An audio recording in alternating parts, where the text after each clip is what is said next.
करेगी। मतलब आज मान लेना, अब तो आपने एनडीए के पक्ष में वोट डाल दिया राज्यसभा चुनाव में, अब आपकी ऑफिशियली एनडीए में एंट्री हो गई है अनुपम? जी मानक जी, आप ऐसा मान सकते हैं। अनाउंसमेंट भले बाद में हो, लेकिन हमारे सभी 9 विधायकों ने एनडीए के फेवर में वोट किया है।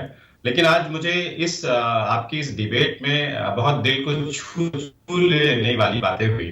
एक तो एक राष्ट्रीय चैनल के ऊपर जो लोग जनता के बीच में से चुन के आते हैं, उनके खरीद और फरोख्त की बात हो और उनका रेट भी लगाया जाए, इससे ज्यादा दुखद कुछ नहीं हो सकता। और हमें लगता है कि हिंदुस्तान की जनता को आज की डिबेट जरूर देखनी चाहिए। बहुत जिम्मेदार लोग बैठे हैं, ये अपने अपने पार्टी का प्रतिनिधित्व करते हैं और ये खुलेआम एक नेशनल चैनल पर ये स्वीकार करते हैं और कहते हैं कि खरीद फरोख्त हुई है। मुझे आज बहुत दुख है कि हम लोग राजनीति में ऐसी जगह पे आ गए हैं जहां पर एक आदमी, कोई कह रहा पैकेज है, कोई कह रहा मंत्री है, कोई कह रहा सुरक्षा है, और तो और इतना उत्साह में हम आ गए कि ये भी बता रहे हैं कि विधायकों का पैकेज कितना है। किस मुंह से आप जाएंगे जनता के बीच में दोबारा? मुझे लगता है कि शायद यही एक कारण है कि आज इस मुल्क के अंदर एनडीए की, भारतीय जनता पार्टी की बढ़ोतरी का एक ये भी कारण है कि वो किस राह पे जा रहे हैं और आप किस राह पे जा रहे हैं। अनुपम, एक अरे आप अगर नहीं, कोई बात नहीं अनुपम, मैं आपको ना कुछ ज्यादा नहीं, मैं आपको बस 2, 4, 6 महीने, 8 महीने पीछे अगर ले जाऊं, आप ही के नेता प्रवक्ता जयंत चौधरी से लेकर आपके और बाकी नेता ये सब कहते थे बीजेपी पैसे लेकर खरीद लेती है, सरकारें तोड़ देती है और अंतरात्मा पर कटाक्ष करते थे। आज अचानक पता नहीं कौन सी दुनिया में आप आ गए जहां आप कह रहे हैं कि कोई विधायक बिकता नहीं है। मानक जी, कोई विधायक नहीं बिकता है, कोई एमएलए एमपी नहीं बिकता है। जी, मैं वही आपसे कह रहा हूं कि ये इस देश का दुर्भाग्य है, ये जनता के साथ छल भी है। मैंने आपसे जो कहा कि इतनी बड़ी बात कहना और एक चैनल पर बैठ के कहना और हम सभी लोगों का ये स्वीकार करना कि ये हो रहा है, जनता को अब जरूर सोचना चाहिए कि उसको किस तरीके के प्रतिनिधि चुनने हैं और किस तरीके के राजनीतिक दल चुनने हैं। अरे भाई, ये आरोप आप पर भी लगता है अनुपम, आप पर भी लगता है ये आरोप कि पैसे लेकर बिक गए, डर गए, लालच में चले गए। इसमें नई बात क्या है?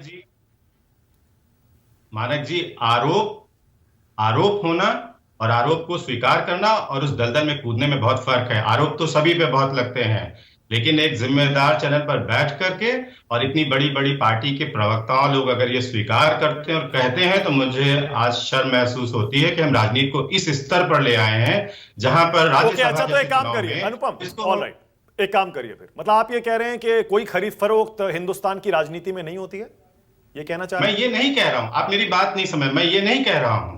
मैं ये कह रहा हूं कि इस देश का ये कितना बड़ा दुर्भाग्य है आज कि इस तरीके की बातें घटित हो रही हैं और उसको चैनल पर हम बहुत ही बेहयाई से स्वीकार भी कर रहे हैं।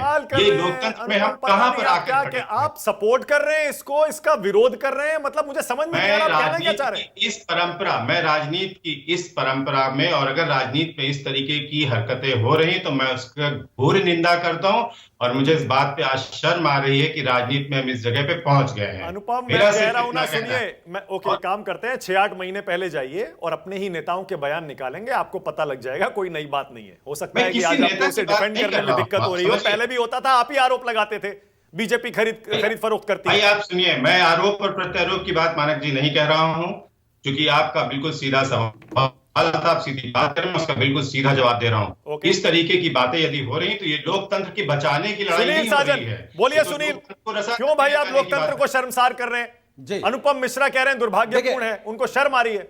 देखिए, नहीं, मैं अनुपम भाई की मैंने बात सुनी, उनका मन बहुत दुखी है, लेकिन अनुपम भाई, अगर कोई बुराई हम में आप में है और उसको अगर आप राष्ट्रीय चैनल में बैठ के स्वीकार कर रहे हैं तो क्या कोई गलत बात है? और मैं वो नहीं कहना चाहता हूं, आपके दल के लिए, आपके विधायकों के लिए हम सबका सम्मान करते हैं, लेकिन मुझे लगता है कि हमसे पूछ लीजिए या सुरेंद्र राजपूत जी से पूछ लीजिए, तो कुछ भी बता सकते हैं। जो जानकारी हमने कहा सूत्र के माध्यम से, हमने देखा नहीं है। अच्छा, मैंने मानक जी के कार्यक्रम में कहा सही चीज तो देने वाला बता सकता है या लेने वाला। देखिए, दो धारी तलवार होती है। अगर 8-10 करोड़ का रेट यूपी में है तो जरा कर्नाटक का भी रेट बता दीजिएगा। कर्नाटक में बीजेपी वाले को कितने में खरीदा है? नहीं, क्योंकि हमारी सीमा उत्तर प्रदेश तक है।